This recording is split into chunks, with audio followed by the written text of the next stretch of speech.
গরম তেলে মচমচে ভাজা সমুচা, সিঙ্গারা কিংবা পেঁয়াজু আমরা সকলেই সকালের নাস্তা অথবা বিকালের নাস্তায় এই খাবারগুলো গ্রহণ করে থাকি।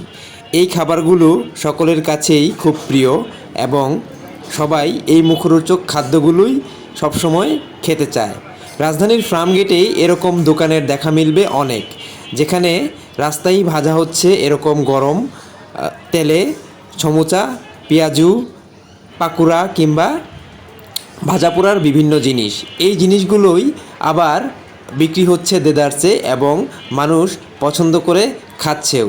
সকাল 10টা থেকে রাত 10টা পর্যন্ত বিভিন্ন দোকানেই এভাবেই ভাজা হচ্ছে গরম তেলের সমুচা, পাকুড়া, সিঙ্গারা ছাড়াও বিবিধ আইটেম। সেই আইটেমগুলোই মানুষগুলো লুফে নিচ্ছে।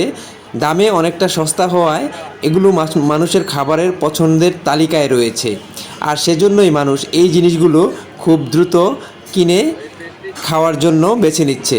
সেজন্যই দোকান গড়ে উঠেছে একাধিক এবং দোকানগুলোর ব্যবসাও চলছে রমরমা।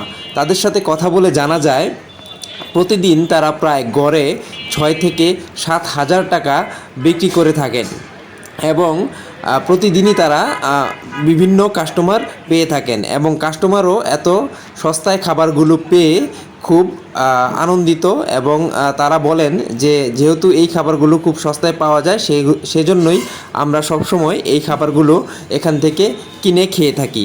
আর এভাবেই ফার্মগেটের আশেপাশের এই ভাজা পোড়ার দোকানগুলো ব্যবসা উঠেছে জমে এবং তারা জীবিকা নির্বাহ করছেন এই ব্যবসা করে।